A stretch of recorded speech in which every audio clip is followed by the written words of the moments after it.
Bom dia a todos. Meu nome é Bruna Zuccoloto da Costa, eu sou pós-doutoranda do grupo da professora Anita Barsaioli, aqui do Instituto de Química da Unicamp. Hoje eu vou apresentar para vocês, quero falar um pouquinho sobre conceitos básicos de biocatálise, então alguns princípios, os princípios principalmente, e algumas aplicações.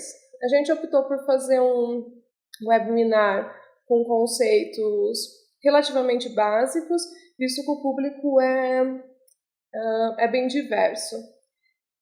Então, começando, o sumário da apresentação é basicamente, a gente vai falar primeiramente o que seria biocatálise, apresentar então os biocatalisadores, as características desses bioprocessos, né, dos processos biocatalizados, e então apresentar alguns exemplos, alguns casos de uso industrial e, por fim, algumas inovações. Só lembrando que as perguntas devem ser feitas todas no final, via o chat que vocês têm à sua direita, e eu responderei por aqui para vocês. Bom, então, primeiramente, o que é biocatálise? O ponto central aqui, primeiro, é definir a catálise. Bom, para todos os químicos, é um conceito muito bem estabelecido. E a IUPAC, ela define, primeiramente, um catalisador como uma substância que ela aumenta a velocidade de uma reação sem modificar, então, a energia total de Gibbs dessa reação. Então, ela não altera a termodinâmica, somente a energia do estado de transição. O que acontece? Então, o processo onde se usa um catalisador, onde há essa diminuição dessa energia aqui, é chamado um processo catalítico, né? E ressaltando que o catalisador ele vai ser um reagente da sua reação, porém ele vai ser tanto um reagente quanto um produto, ou seja, ele não é consumido durante a reação. E nesse conceito, então, o que seria a biocatálise? Nada mais é do que um processo catalisado em sistemas biológicos, ou ainda também a definição, o uso de substâncias naturais para catalisar reações químicas. E esses catalisadores naturais, eles podem ser tanto células íntegras, e daí nós podemos utilizar das mais diversas fontes, como, por exemplo, células bacterianas, fúngicas, de planta, de animais, ou ainda usar as proteínas, né, as enzimas, que são as proteínas que têm atividade catalítica, elas isoladas, ou ainda a gente tem alguns biocatalisadores que são anticorpos ou até mesmo ácidos nucleicos. Lembrando que no sistema de célula íntegra, basicamente, na maioria das vezes, quem está catalisando as reações, elas são as enzimas que estão presentes nessas células. Então, tendo definido o conceito de catálise e o conceito de biocatálise, agora apresentando uma parte mais central, que seria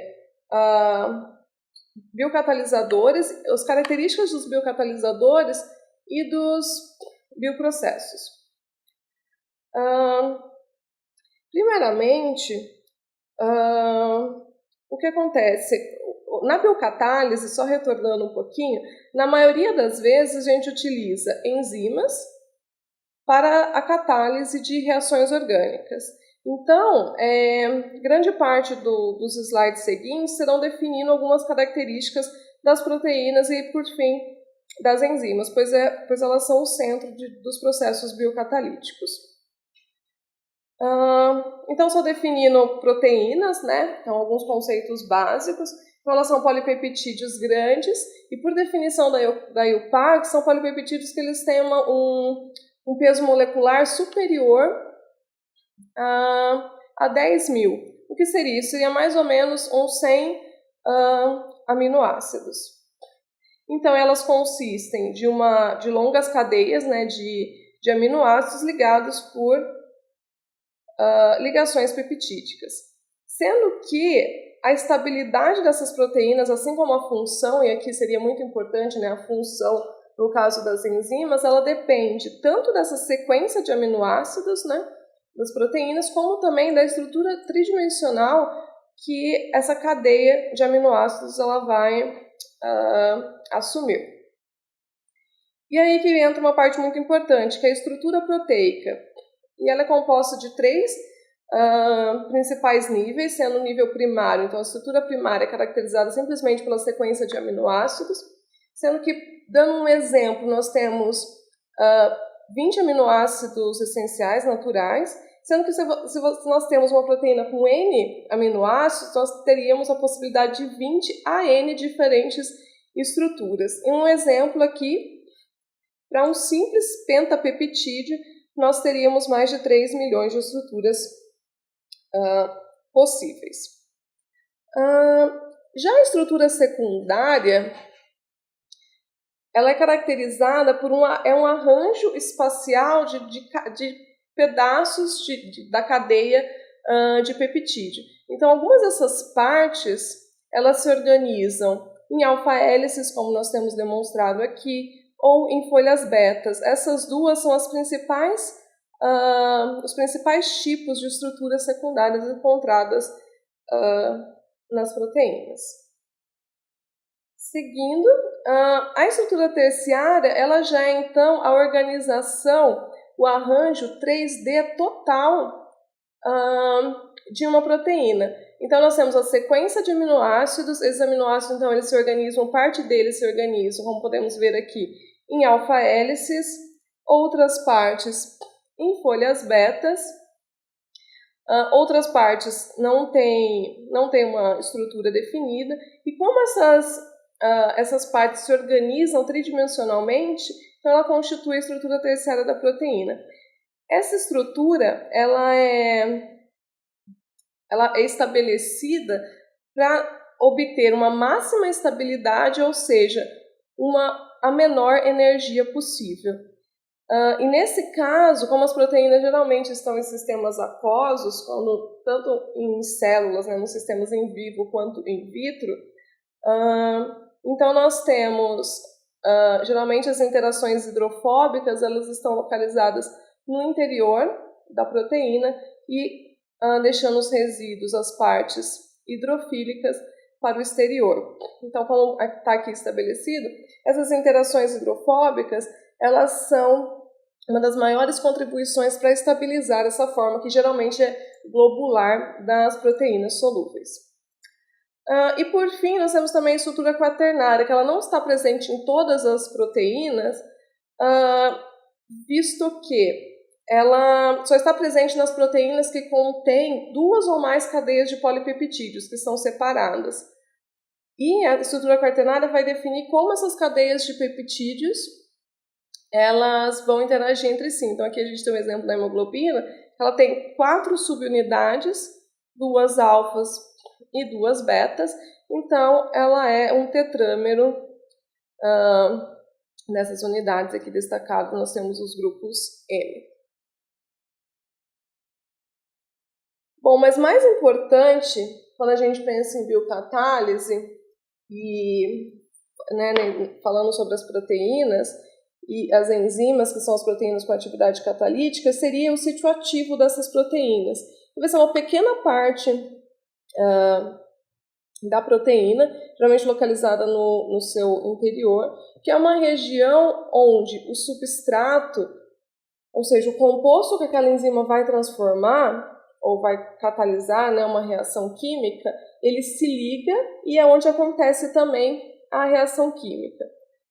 Geralmente esse sítio ativo ele é composto por 2 partes, uma parte que é um sítio de ligação, que serve somente para estabilizar o substrato ou os substratos, promover a conformação correta para a reação catalítica, e nós temos também o sítio catalítico, que geralmente é composto por poucos aminoácidos que são importantes, mais ou menos de 3 a 4 aminoácidos, e é onde tudo acontece. Então, a gente vê que a gente tem uma proteína maior, na maioria das vezes maior do que 100 aminoácidos, e 3 ou 4 serão os responsáveis pela verdadeira atividade catalítica, mas todos os aminoácidos ali presentes, eles são essenciais para garantir a estrutura dessa proteína e, assim, seu perfeito funcionamento.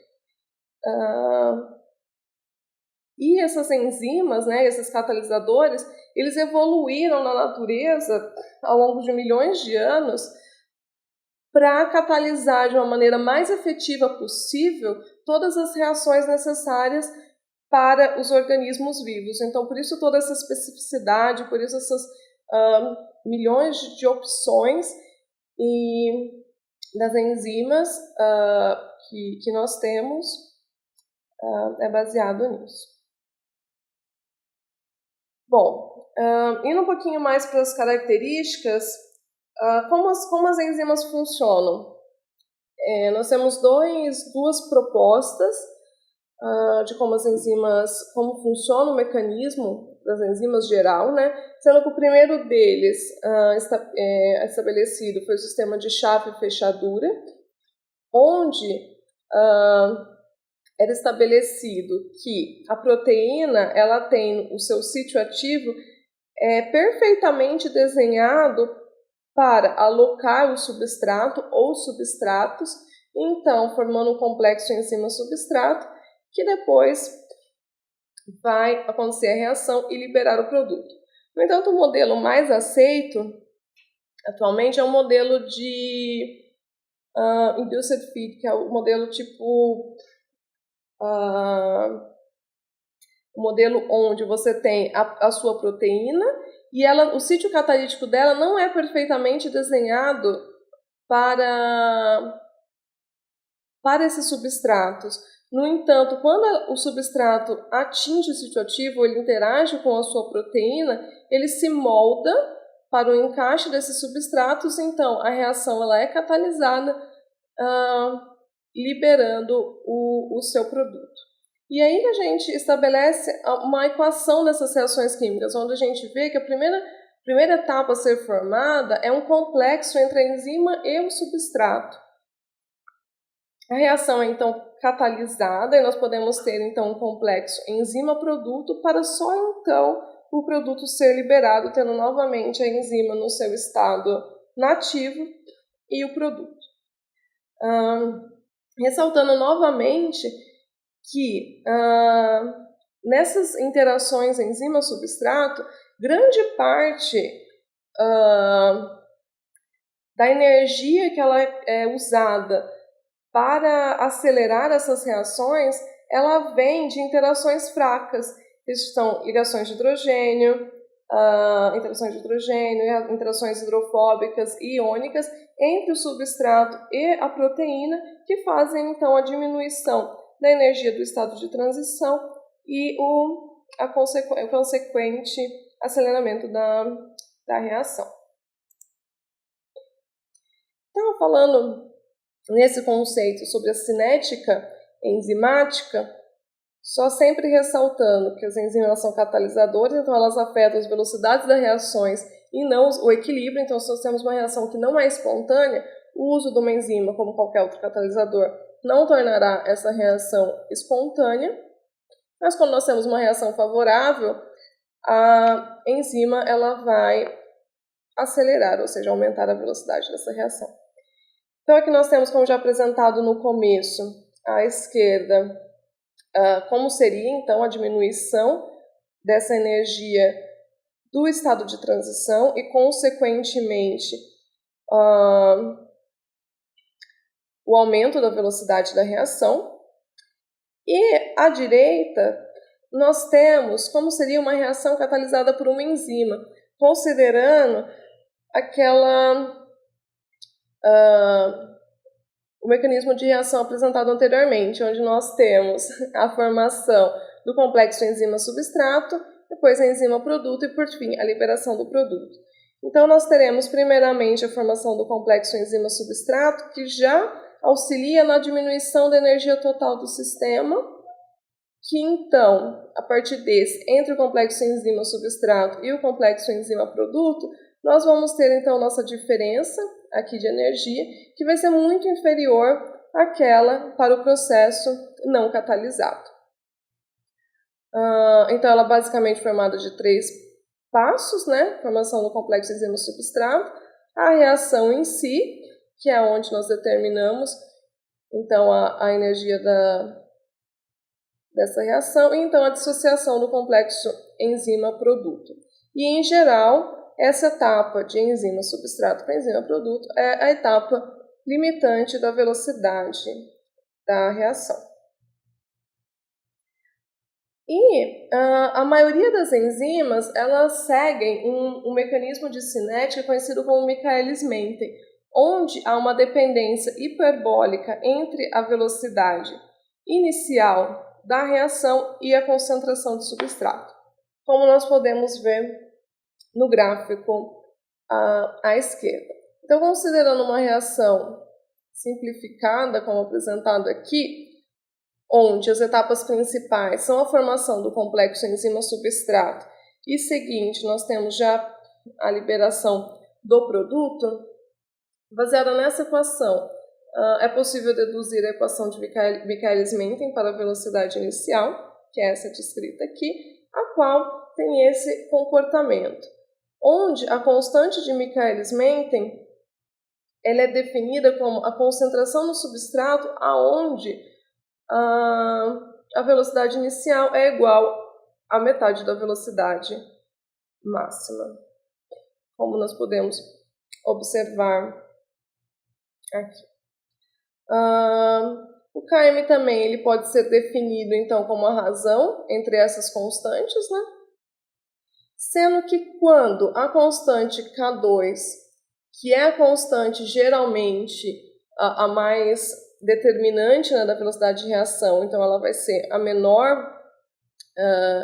de todas, quando essa velocidade é muito menor que a velocidade K-1, o Km ele vai representar mais ou menos a afinidade entre a enzima e o substrato, porque ele vai ser dependente somente dessa parte da reação. Então, quanto maior for o Km, menor seria a afinidade da enzima por determinado substrato. Enquanto menor, maior seria a afinidade. No entanto, esse parâmetro, assim como o parâmetro de velocidade máxima, ele pode ser afetado por diversos fatores, porque nem sempre nós podemos assumir essa situação, ou seja, K2 muito menor que K1, como verdadeira, pois algumas vezes a etapa de formação do complexo enzima-substrato também é relativamente lenta, então nós temos velocidades equivalentes, e o Km não representa mais tanto essa afinidade enzima-substrato. Então, outras constantes cinéticas devem ser usadas quando é necessário comparar diferentes processos ou diferentes enzimas frente a diferentes substratos. E é assim que, normalmente, 2 constantes são muito utilizadas para comparação então, de mecanismos catalíticos e suas eficiências, sendo uma delas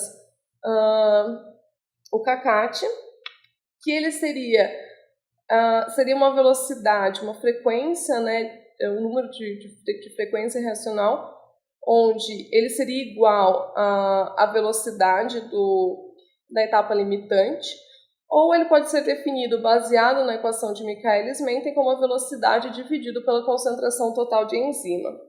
E ele traz um retrato do número de moléculas de substratos que são convertidas em produto em uma determinada unidade de tempo por uma única molécula de enzima.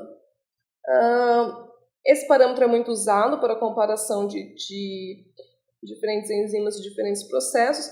No entanto, o mais indicado é a constante de especificidade, que nada mais é o kCat sobre o Km, né, sobre a constante de Michaelis-Menten. É a melhor maneira de comparar diferentes enzimas frente ao mesmo substrato ou diferentes substratos frente a uma mesma enzima. A sua unidade é molar a -1, segundo a -1, e ela tem um limite superior, que é de 10⁸ a 10⁹, que ele é determinado, esse limite é estabelecido pela difusão máxima das moléculas em um meio aquoso. Então, a difusão máxima da proteína e do substrato em meio aquoso, eles tendem a ser aproximadamente dessa ordem de magnitude, 10⁸, 10⁹. Então, não tem como essa velocidade de encontro entre a proteína e o substrato ser superior a isso. E nós dizemos que, quando uma proteína tem o valor da constante de especificidade próxima a 10⁸, 10⁸, 10⁹, que essa enzima é cataliticamente perfeita. Mas eu acho que o importante, o ponto principal sobre as enzimas é a seletividade. Então, sempre que você vê uma descrição sobre um processo catalisado por uma enzima, nós temos que sempre vai ser classificado como as enzimas, elas catalisam geralmente um único tipo de reação, ou seja, elas têm uma especificidade reacional. Elas operam geralmente em um único tipo de substrato, então elas vão ter uma especificidade de substrato. Temos também que para uma determinada molécula vai ser atacada em determinado sítio, determinado local, então é uma regioespecificidade também. E geralmente somente um dos enantiômeros vai reagir ou vai ser formado, que então é caracterizado pela estereoespecificidade. Muitos desses critérios são seguidos para a maioria das reações, mas um deles que nos ajuda como químicos orgânicos é que a especificidade de substrato, na verdade, ela é bem ampla, principalmente para as enzimas microbianas, que são as mais utilizadas em processos biocatalíticos. Então, nós vemos que, apesar de uma determinada enzima ela atuar sobre cetonas, elas muitas vezes não atuam sobre um único tipo de cetona, e sim elas aceitam uma grande variação estrutural. E nesse quesito de seletividade enzimática, então talvez a mais importante é a estereoespecificidade ou estereoseletividade das enzimas, uma vez que quimicamente essas reações são um pouco mais difíceis de serem alcançadas. Muitas vezes os auxiliares quirais em química orgânica sintética normal, muitas vezes eles são derivados de metais pesados, e todas as reações elas não são simples, têm um alto custo. Então, o uso de enzimas facilita muito a obtenção então, de moléculas enantiomericamente puras ou enantiomericamente enriquecidas. E aí, então, é importante a gente definir o conceito de excesso enantiomérico, né, que é a diferença absoluta entre a fração molar de cada enantiômero, como representado aqui em porcentagem multiplicado por 100, onde, então, como é fração molar, a soma dos dois é 1. E mais importante ainda, a enantioseletividade da reação ela é determinada como o grau que cada enantiômero de um produto quiral, né, ele é preferencialmente produzido em detrimento do outro em uma reação. E ela pode ser definida como obtida simplesmente pela divisão da velocidade inicial no enantiômero que reage mais rapidamente pela velocidade inicial do enantiômero que reage mais lentamente. No entanto, nem sempre é fácil obter essas velocidades iniciais e nós também podemos utilizar a equação de Si, que aqui está representada, tanto para o substrato quanto para o produto, onde C representa a conversão da reação e o E é o excesso enantiomérico. Então, assim, é possível obter a enantioseletividade de uma reação, que é um parâmetro usado para comparar diferentes enzimas. Indo à frente, então a gente já falou várias características das enzimas, mas para que essas enzimas podem ser usadas? Quais as reações que as enzimas catalisam? E as enzimas elas são divididas em 6 principais classes, sendo a primeira delas as oxirredutases, que são enzimas que catalisam reações de oxirredução, oxigenação de ligações CH, CC, ligações C-C, ligações duplas, ou reações também de adição e remoção de hidrogênio. Nós temos as transferases, que transferem grupos entre moléculas, como grupos aldeídicos, cetônicos, acil, entre outros. As hidrolases, como o nome diz, elas catalisam tanto a hidrólise, mas também a formação de ésteres, amidas, lactonas, lactamas, epóxidos, nitrilas, entre outros. As liases, que catalisam a adição ou eliminação de moléculas pequenas, a ligações duplas CC, CN ou CO. As isomerases, que catalisam isomerização, como racemização, epimerização, rearranjo de moléculas. E, por fim, as ligases, que catalisam a formação ou quebra de ligações CO, CS, CN e CC. No ramo da biocatálise, quando a gente pensa em aplicações, principalmente em química orgânica, de longe as enzimas mais usadas são as hidrolases e as oxirredutáses. Então a gente vê aqui ao lado a utilidade delas, sendo que as hidrolases correspondem a mais de 60% são reportadas em mais de 60% da literatura no seu uso, né? Em segundo lugar, com 25%, nós temos as oxirredutáses. O principal fato das hidrolases, elas são de fácil produção, fácil uso, fácil manejo, e as reações que elas catalisam também são muito importantes. Então, logo a seguir, eu vou apresentar rapidamente 2 exemplos de aplicações dessas 2 classes de enzima em algumas reações que são as mais realizadas no mundo todo e principalmente aqui no Brasil. Antes, eu só gostaria de falar rapidamente, porque dentro desses exemplos nós vamos encontrar tanto experimentos realizados com células íntegras quanto com enzimas isoladas, que você pode, então, realizar esses 2 processos, pois a sua enzima de interesse, você pode usar ela também em um sistema de célula íntegra, né? Mas cada processo ele tem algumas vantagens e desvantagens. Por exemplo, usar enzimas isoladas, geralmente a reação é mais simples, você consegue interromper a reação mais facilmente, tem uma maior produtividade, porque você sabe exatamente a concentração do seu catalisador. No entanto, um dos principais contras é que você precisa de um sistema de reciclagem de cofator para as enzimas que são dependentes de cofatores. Quando você trabalha, por exemplo, com elas dissolvidas em água, que é a maioria dos casos, você vai ter uma alta atividade enzimática. No entanto, você vai ter alguns substratos que são lábeis em sistemas aquosos. E sempre, para você extrair o seu composto orgânico, você vai precisar de uma etapa de extração ao final. Você também pode usar elas em sistemas de solventes orgânicos. No entanto, nem sempre as suas atividades serão muito altas, porque as enzimas elas foram desenhadas para atuar em sistemas biológicos, que são meios aquosos. Mas, como vantagem, elas são mais fáceis de serem realizadas, os substratos são mais solúveis, e depois você consegue recuperar mais fácil também os seus produtos. E, por fim, você ainda pode trabalhar com as enzimas isoladas e imobilizadas, onde você vai ter como principal ponto favorável, você vai recuperar essa enzima facilmente. No entanto, você pode também perder um pouco de atividade enzimática fazendo isso com ela. Já quando você utiliza os processos em células íntegras, o principal fator favorável é que você não precisa da regeneração de cofatores. No entanto, trabalhar com células íntegras nem sempre é fácil, uma vez que você vai precisar, você vai ter mais gastos com agitação, com a interrupção do processo, as produtividades podem ser menores, tem uma menor tolerância aos solventes orgânicos, você está trabalhando com um sistema vivo, né?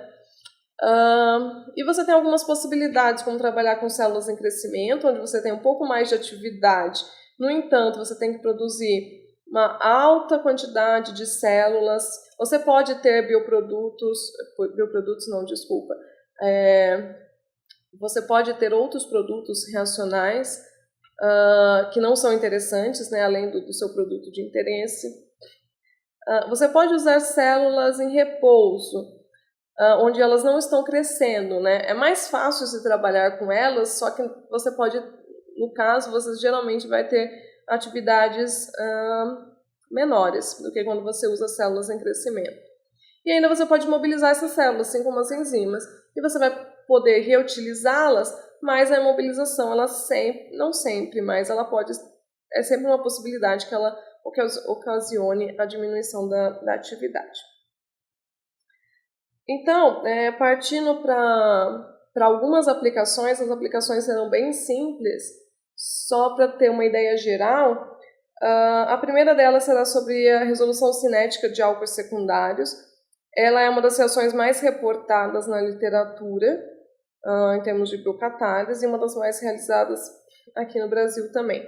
Definindo primeiramente o que seria uma resolução cinética, a resolução em química ela é um processo de separação de enantiômeros, né, ou de derivados de enantiômeros, e a resolução cinética nós temos então essa separação vinda de uma reação onde um dos enantiômeros ele vai reagir mais rapidamente que o outro, como pode ser observado aqui nesse gráfico. Então nós temos aqui na parte central a mistura, né, a mistura racêmica, e nós temos para a direita a reação mais rápida, onde eu vou levar o meu produto majoritário, porque ela é mais rápida, e para a esquerda o produto minoritário. Aqui nós vamos ter uma velocidade relativa dos dois processos, que nada mais é a velocidade do processo mais rápido pela velocidade do processo mais lento, e ele vai dar uma ideia, então, de quão seletiva é essa resolução cinética. E para vocês terem uma ideia, para você conseguir um processo onde você vai obter o máximo de conversão e o máximo de excesso enantiomérico, ou seja, de pureza enantiomérica, você precisa ter uma relação entre a velocidade do mais rápido pelo mais lento de aproximadamente 500. Ressaltando aqui, né, que a principal desvantagem de um processo de resolução cinética é que você somente pode obter 50% de reação, de conversão, porque a partir do momento que você passa de 50%, você vai começar a formar um outro produto. Isso ainda numa condição ideal, onde essa velocidade relativa é aproximadamente igual a 500. Valores menores que esse, você tem que sacrificar um pouco a conversão ou do seu produto ou do seu substrato, dependendo do que você quer, qual é o seu composto de interesse. Bom, disparadamente na literatura, as lipases são as enzimas mais utilizadas para as resoluções cinéticas de álcools, mas também de aminas. E, por definição, as lipases catalisam a hidrólise de acilgliceróis de cadeia longa. Então, ela vai catalisar essa hidrólise, gerando ácidos graxos e glicerol. Essa resolução cinética com lipase ela pode ser feita de duas maneiras. Uma delas, a mais direta, a mais óbvia, é a resolução via hidrólise, onde você teria, como aqui no exemplo, um derivado acetilado, e você reage com a lipase, liberando então o álcool e o correspondente aqui no caso ácido acético.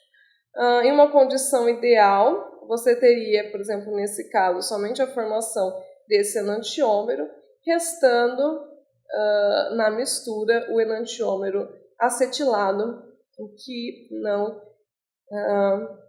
reagiu.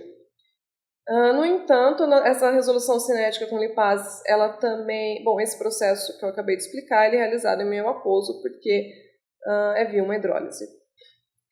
Mas também, talvez mais utilizada, é a resolução cinética via esterificação. E daí ela é realizada em meio orgânico, uma vez que a presença de lipase iria ocasionar, então, a hidrólise do produto de interesse. Então, aqui, como nós temos no exemplo, um álcool reage com uma lipase, que essa lipase é de Cândida antártica, a lipase B de Cândida antártica. Acetato de vinila, que vai ser responsável pela acetilação do substrato. E nós temos a formação, então, do respectivo acetato e de um dos álcoois, dos enantiômeros do álcool que permanece em solução. Em um caso ideal, nós teríamos 50% do produto acetilado, sobrando 50% do álcool que não reagiu enantiomericamente. Mas vamos ver a seguir alguns casos reais. Bom, vocês observaram aqui que a lipase ela catalisa então tanto a hidrólise quanto, nesse caso aqui, a formação do éster. Como que isso é possível? Então, só dando uma olhada rapidamente no mecanismo catalítico das lipases, nós temos aqui, então, a enzima livre, né, onde nós temos 3 resíduos catalíticos que são essenciais para as lipases, seria uma serina, uma histidina e um aspartato, que quando em contato com um éster, essa serina, então, ela atua como um nucleófilo, reagindo aqui e formando, então aqui nós temos primeiro a formação do complexo enzima-substrato, e depois nós temos a formação do intermediário da enzima, a silenzima, ou seja, a liberação desse álcool, então a substituição do resíduo de serina pela parte do álcool aqui, então nós temos uma ligação covalente agora do substrato com o resíduo de serina. Em seguida, um nucleófilo externo, que aqui no caso pode ser água ou uma outra molécula de álcool, pode atacar então esse intermediário acil, liberando então um novo, aqui vai ser um ácido carboxílico ou um outro éster, e liberando então a enzima livre. Então aqui no caso a gente vai ter uma hidrólise quando esse nucleófilo nessa parte de deacilação for a água e uma transesterificação quando for um álcool. Então por isso a importância de quando estamos realizando uma transesterificação que seja utilizado um meio orgânico, porque senão seria realizado a hidrólise do intermediário, assim, enzima, que é muito mais favorável, que na verdade é a atividade catalítica natural das lipases. Só para mostrar a importância das lipases, em 2015 foi publicado um artigo do professor André Porto com o professor Leandro Andrade, falando sobre as contribuições à resolução cinética das lipases em química orgânica sintética no Brasil. Então eles mostraram N exemplos, a maioria dos exemplos já realizados aqui no Brasil. Eu só estou citando aqui 2 exemplos, aquele mostrado anteriormente, que é da lipase B de Cândida Antártica, aqui imobilizada, onde nós temos então a resolução cinética desses diferentes álcoois, e aqui nós vemos diferentes conversões, então todas abaixo de 50%, né? Mais o produto obtido com mais de 99% de excesso enantiomérico.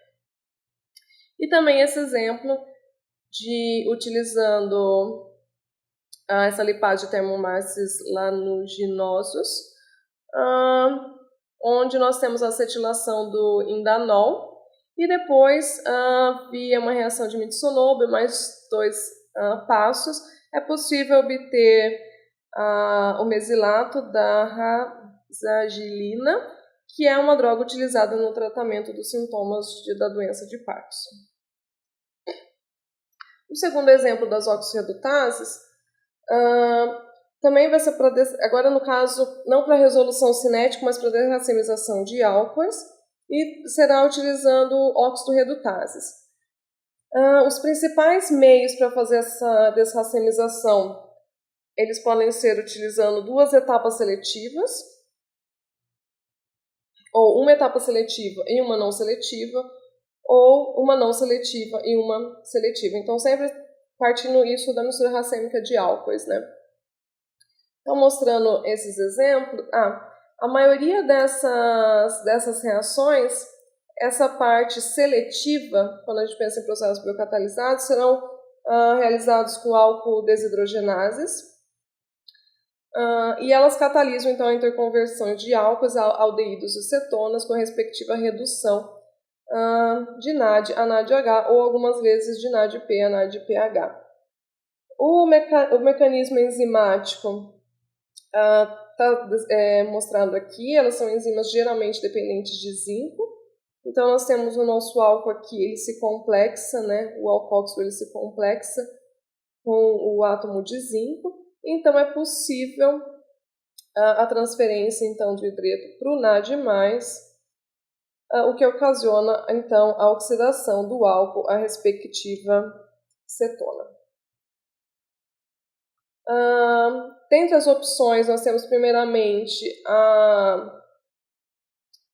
a oxidação e redução do álcool acontecendo em sequência, onde aqui nós temos a mistura racêmica de álcool, e aqui, por exemplo, catalisada por células íntegras,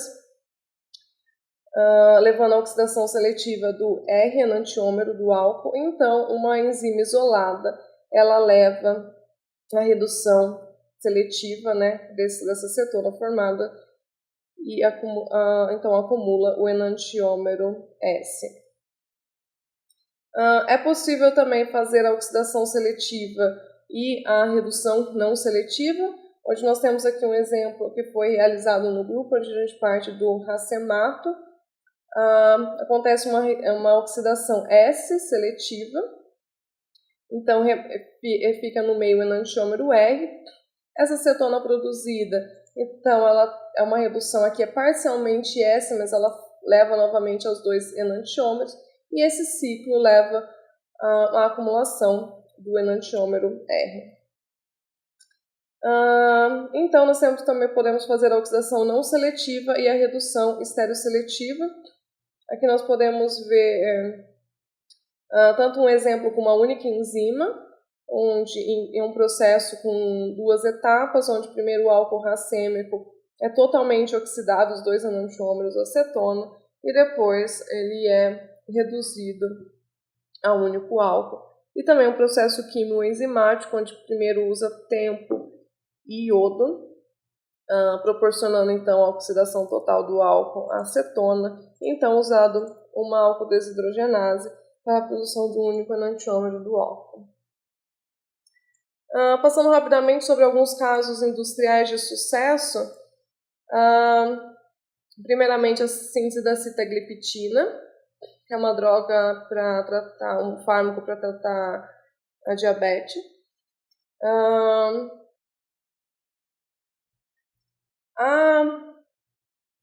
A sitagliptina ela é obtida a partir da procitagliptina, que por fim é obtida a partir desse a partir desse composto em 2 etapas.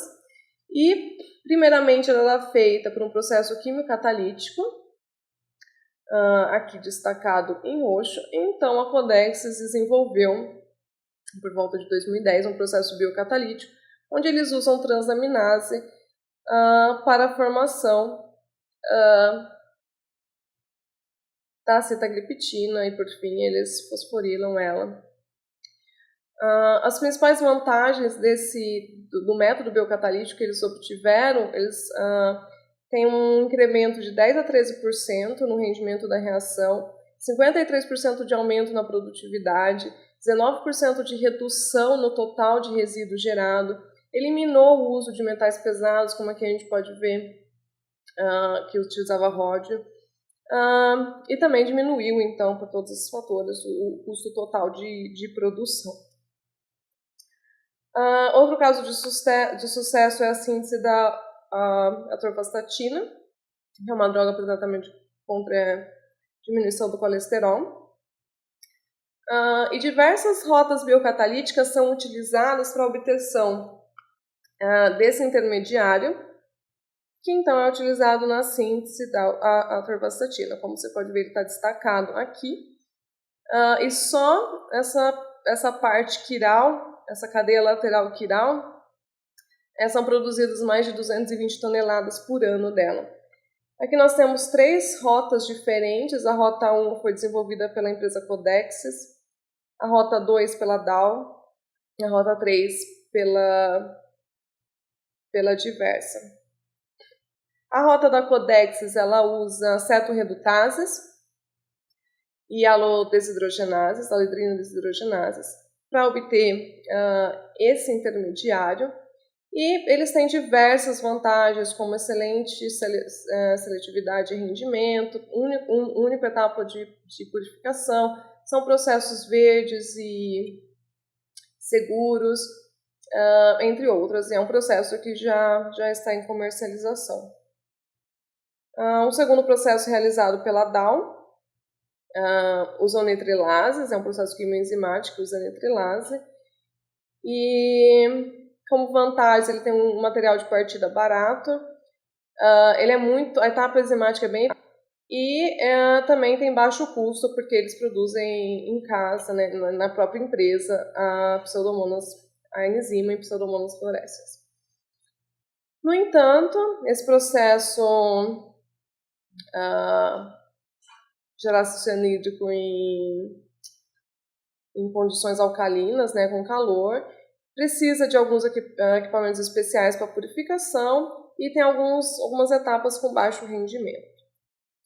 E o processo 3, que foi desenvolvido pela Diversa, usa aldolases, né, para gerar o acoplamento aqui entre esses dois aldeídos.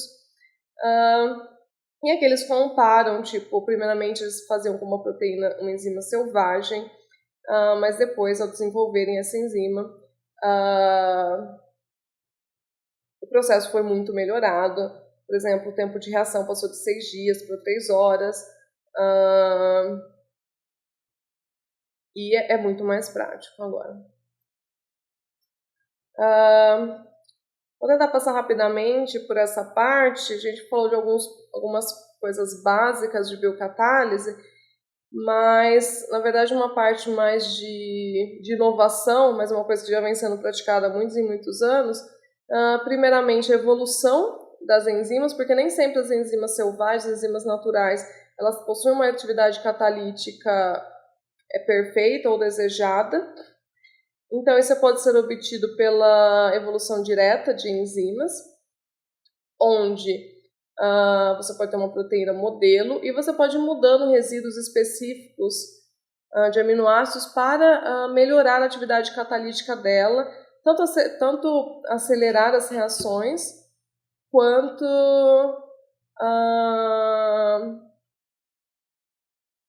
também aceitar outros substratos, entre outras aplicações. Para dar um exemplo aqui, o primeiro exemplo de evolução direta para o desenvolvimento de uma enzima, para o melhoramento da inantisseletividade de uma enzima, foi feita para a lipase de Pseudomonas aeruginosa, onde nós temos aqui a reação de interesse, que era a hidrólise desse composto. Eles queriam obter ao final, então desracemizar e obter somente o enantiômero R, e após 5 rounds de mutagênese, eles melhoraram a inantisseletividade de 1.1 para 11.3.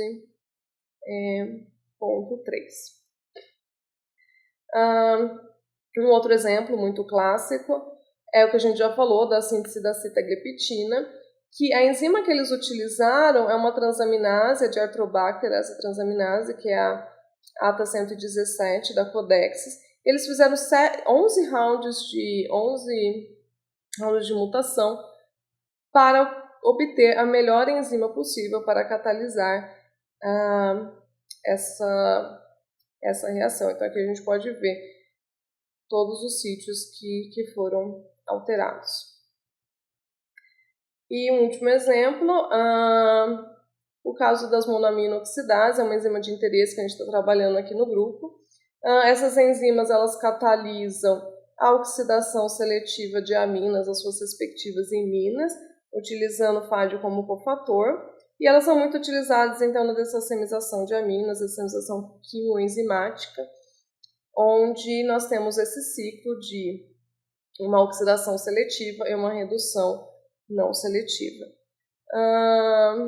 A mais estudada é a de Aspergillus niger, sendo que a selvagem ela tem uma atividade catalítica muito restrita, os substratos que ela aceita são muito restritos, e por vários anos o grupo do professor Nicholas Turner trabalhou no melhoramento dessas enzimas através de mutações sitio-dirigidas, até obterem mutantes que atuam nos mais diversos tipos de substratos. Então, como exemplo aqui, esses substratos mais volumosos, Nós, mesmo partindo de alguns mutantes já, que era mal D5 e D9, não tinha nenhuma atividade catalítica para essa conversão, mas realizando mais alguns rounds de mutação, foi possível obter uma variante onde era consumido, onde sobrava, né, na reação 100% do enantiômero S e menos de 1% do enantiômero R em apenas 6 horas de reação. Outra coisa que está sendo muito estudada agora são as reações multienzimáticas em cascata, porque quando a gente pensa na natureza, você parte de um substrato muitas vezes simples e os organismos vivos eles vão transformando através de uma série de reações.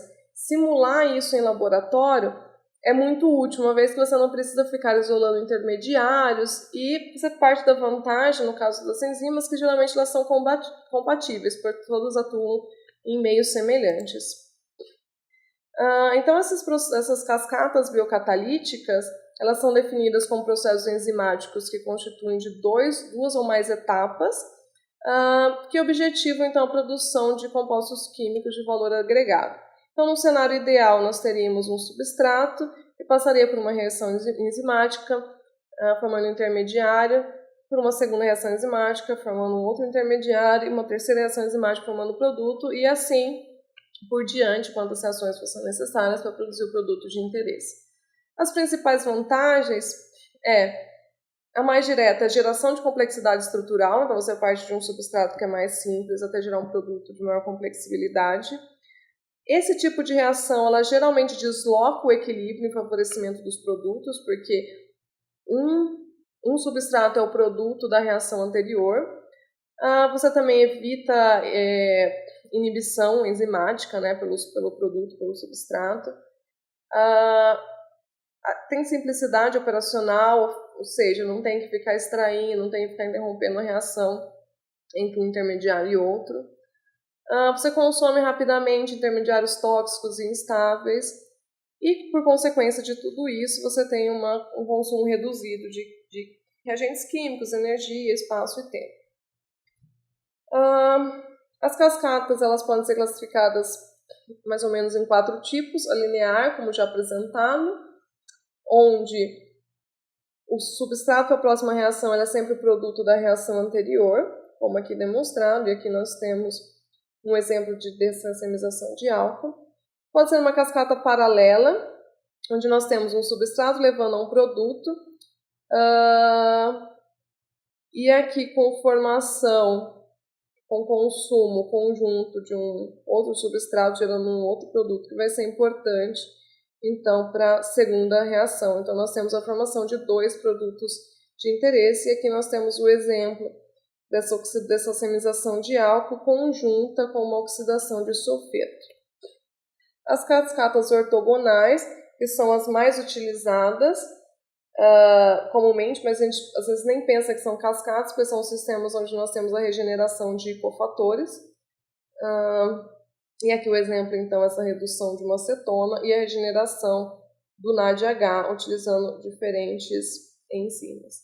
E, por fim, as cascatas cíclicas, como aqui demonstrado, um exemplo característico, que seria, então, a redução, a oxidação seletiva de um dos enantiômeros, e depois você tem a redução não seletiva. E esse processo, realizado ciclicamente inúmeras vezes, vai levar ao acúmulo de um só produto. Mas quando você vai desenvolver uma cascata multienzimática, é necessário você pensar antes, fazer uma retrossíntese do produto que você quer obter, pensar nos biocatalisadores que são compatíveis com essas reações, desenvolver então essa cascata e analisar os dados para ver se essa cascata é efetiva ou não. Sendo que ela também pode ser realizada in vitro ou in vivo. E aqui alguns exemplos, por exemplo, essa cascata in vitro, onde nós temos 6 enzimas atuando na conversão do ciclohexanol no ácido 6-aminohexanoico. Primeiramente, uma alcodesidrogenase, tem uma oxidação. Depois, pela atuação de uma barvilha monoxigenase, a formação dessa lactona. Aqui nós vemos os sistemas também de regeneração de cofator. Uma esterase, então, catalisa a hidrólise dessa lactona, formando esse éster, que é, então, oxidado ao aldeído, o qual sofre uma transaminação, formando esse aminoéster, que é, então, hidrolisado novamente, formando o álcool de interesse. Então, aqui nós temos em verde destacado as 6 enzimas utilizadas. Essas cascatas, aqui nós temos um exemplo que foi tudo realizado em um único pote reacional, um único frasco reacional, em sequência, mas essa reação também pode ser realizada em 2 estágios, onde aqui, por exemplo, nós temos a primeira etapa, que é uma transaminação, e em seguida é adicionada a segunda enzima, então não são adicionadas todas as enzimas juntas, então no segundo estágio é adicionada a segunda enzima, levando à formação dos produtos de interesse. E essas cascadas também podem ser realizadas completamente em vivo, onde aqui nós temos um exemplo de 5 enzimas, todas sendo produzidas em uma única célula. Então nós temos a primeira oxidação do estireno, derivados de estireno aos respectivos epóxidos, a hidrólise desses epóxidos ao respectivo diol. Esse diol, então, oxidado por uma álcool desidrogenase ao respectivo aldeído, e sofre transaminação, levando aos aminoálcoois de interesse. E os processos também podem ser realizados híbridos, em sistema in vivo e in vitro. Como aqui nós temos esses cetoácidos, que eles são convertidos aos respectivos cetoaldeídos por uma redutase de ácido carboxílico. Esses respectivos aldeídos sofrem uma transaminação e uma ciclização espontânea, levando a essas iminas, que então, essa parte do processo é em vivo, então são enzimas isoladas, in vitro, enzimas isoladas, e então numa segunda célula é realizada a redução por uma iminorredutase. Então, como conclusões finais, frente a tudo isso, que é um pouco só do que a biocatálise pode fazer, as principais vantagens e desvantagens do uso de biocatalisadores, ou seja, do uso da biocatálise. As principais vantagens são que os biocatalisadores, a maioria das vezes, eles são muito eficientes, são biodegradáveis, então eles são bons para o ambiente. Eles atuam em condições brandas, são compatíveis com o outro, então pode-se realizar cascatas. As enzimas, geralmente, elas têm uma alta tolerância à diversidade de substratos, podendo, então, catalisar vários tipos de reação. Elas são químio, régio, diástro e estéreo-seletivas, têm pouca produção de coprodutos. As enzimas podem ser produzidas em larga escala através de fermentação, podem ser reutilizadas quando imobilizadas, e elas também podem ser desenhadas, elas podem ser modificadas com uma certa extensão, né? Você não pode modificar totalmente a enzima, senão você perde características estruturais também, mas você pode melhorar elas geneticamente.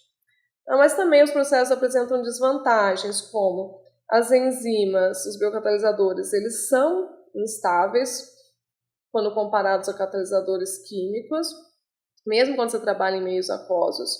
Elas podem ser inativadas por altas temperaturas, esses valores extremos de pH, alta concentração de sal, solventes orgânicos, e elas podem ser inibidas tantas vezes pelo substrato, produtos, íons de metais ou outros inibidores, e muitas vezes elas dependem de cofator, que são caros e precisam ser regenerados.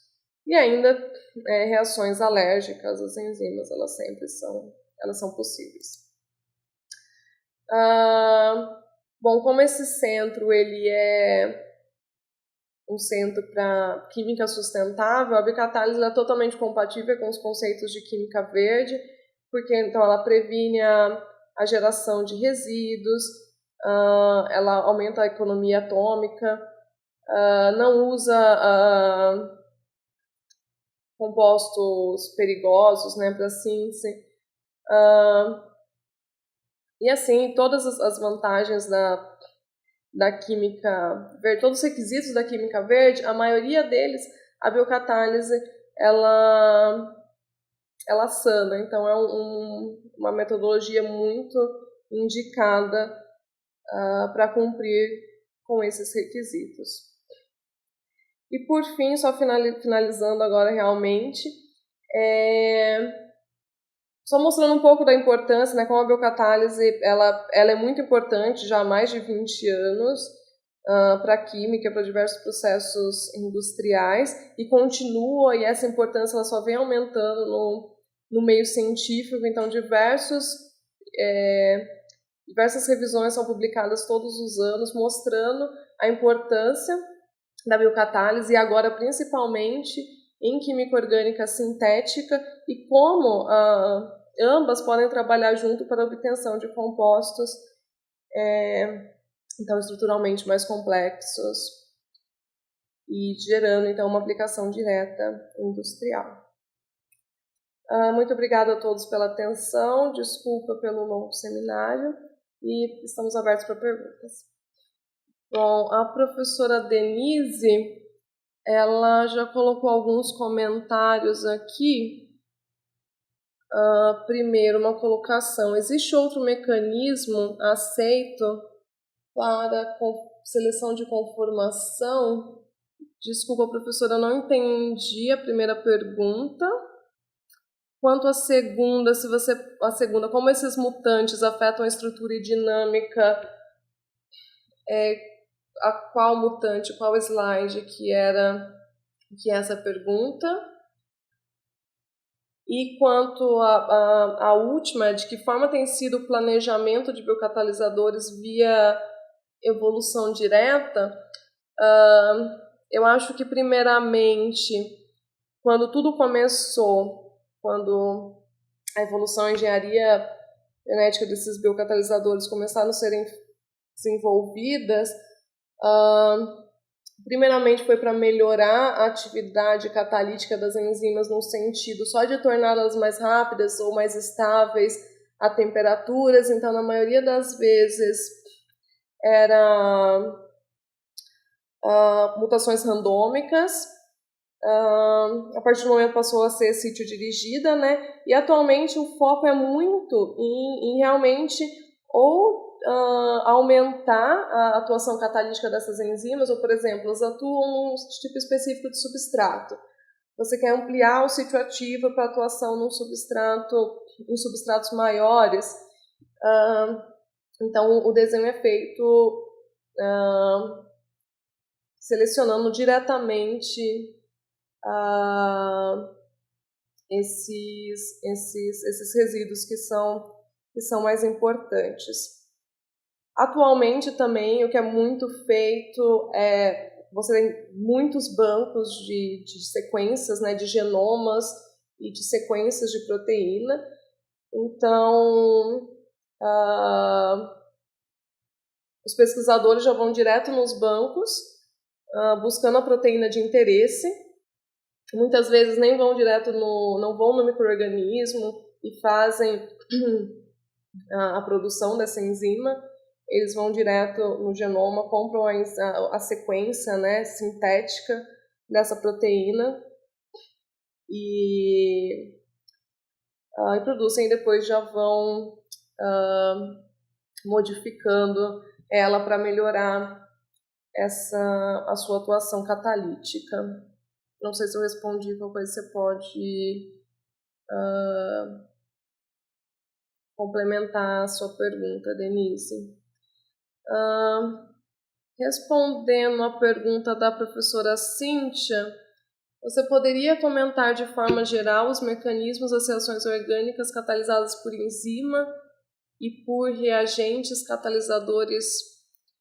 De forma geral, como as enzimas elas também, a gente não pode esquecer que elas são substâncias químicas, muitas vezes a catálise ela segue mecanismos semelhantes, como, por exemplo, Muitas catálises são por ativação ácido-base, onde você aumenta a nucleofilicidade ou a eletrofilicidade de um determinado composto, assim como também nós temos N catalisadores químicos que atuam dessa maneira. Então, por exemplo, num caso de aumentar a nucleofilicidade de um composto, ele fica mais ativo para um ataque de um nucleófilo, isso vai acabar diminuindo, então, a energia de ativação dessa reação e acelerando os processos. Eu acho que o mais importante nesse quesito de comparação, eu sei que tipo, os catalisadores para química orgânica sintética, eles vêm evoluindo muito rapidamente também, assim como a parte da biocatálise, e hoje já existem muitos catalisadores orgânicos,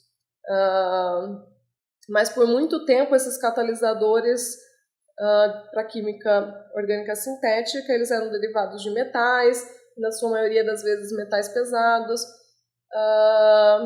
Então a biocatálise vem em contrapartida disso, que realizando uma reação parecida, por mecanismos muitas vezes semelhantes de ativação desses substratos pelas reações de interesse, você consegue obter reações semelhantes, mas com um custo em termos de ser ambientalmente aceitável, né? Então, a biocatálise ela vem a favorecer isso. Não sei se eu te respondi, Cíntia, qualquer coisa você pode complementar. Quanto a Denise fez a pergunta como esses mutantes afetam a estrutura dinâmica no slide 29. Desculpa, Denise, eu vou ficar te devendo aqui essa resposta, porque eu não estudei tão a fundo essa parte, mas basicamente o que eles queriam com essa enzima é que eles queriam fazer os dois processos utilizando uma única enzima, porque geralmente quando você tem esse processo sequencial, você usa alquidesidrogenases diferentes de micro-organismos diferentes, você usa uma em célula e outra isolada. Então, no caso aqui, o que eles conseguiram, eu acho que ao mesmo tempo, eles queriam que a etapa de oxidação dessa enzima ela não fosse seletiva, ou que a diferença das velocidades de reação não fosse tão grande para que você conseguisse, num tempo aceitável, você consumir todo o álcool, a sua respectiva cetona. Mas eles queriam que a etapa de reação, de redução, ela fosse seletiva. Então, possivelmente esses mutantes eles foram nesse sentido para melhorar, para você conseguir essa atuação. Então, eles, com o mesmo biocatalisador, eles conseguiam atingir o que é um processo que é necessário utilizar geralmente 2 para a maioria dos casos. Espero ter respondido agora, mas qualquer coisa eu posso dar uma olhada com mais calma no artigo. Eu estava mais interessada nas reações do que exatamente nos efeitos do mutante, então isso acabou me passando. Mas eu posso passar a referência, o artigo, a gente pode conversar. Mais alguma pergunta? Bom, então se não tem mais perguntas, eu gostaria de agradecer a todos pela atenção novamente. Espero que tenha sido útil. Quando a gente começou a pensar no seminário com a professora Anitta, que encabeçou grande parte disso, a gente pensou em fazer um seminário um pouco mais básico, né? Como eu falei no começo, visto que o público é muito diverso. Então, para dar uma ideia quão útil pode ser, acho que a gente poderia passar horas e horas e dias falando de biocatálise, como de qualquer outra área. Então, espero que vocês tenham conseguido ter um gostinho e que isso venha poder ajudar as futuras colaborações aqui no centro, no seu Syscam. Então, muito obrigada a todos e até o próximo seminário.